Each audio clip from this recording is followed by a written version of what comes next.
Have you ever been on a month-long road trip all across the United States, crammed into a Chevy Astrovan with your family? Well, I have, and I have some words of wisdom for you.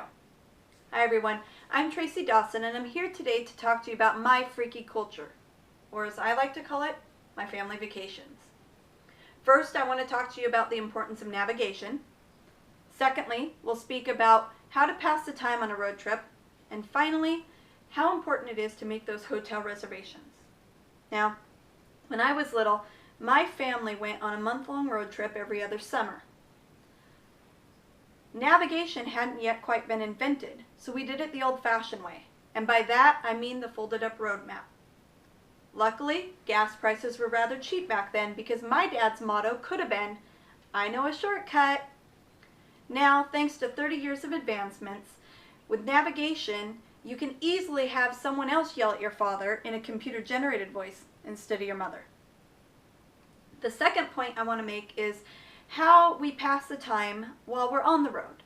Now, the license plate game or roadside bingo are always fun choices. My family always had different ways of passing the time. My father liked the game of Guess That Roadkill. My mother went the educational route with Find Your ABCs or the impromptu spelling bee. My sister, she invented new ways to annoy us. My favorite was to people watch out the other window of the cars and make up places where those people were going or who they were. Kids these days have their iPads, they have their e-readers, video games, all that kind of stuff to help them entertain them in the car.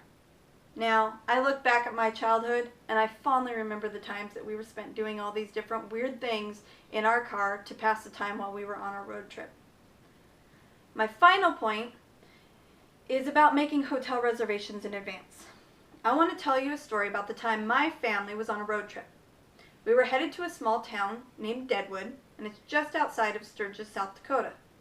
I'm guessing most everyone knows about the wild and crazy weekend activities of the famous Sturgis Biker Rally. Well, my mom was one of the people that did not know just how big the event was or quite what it was.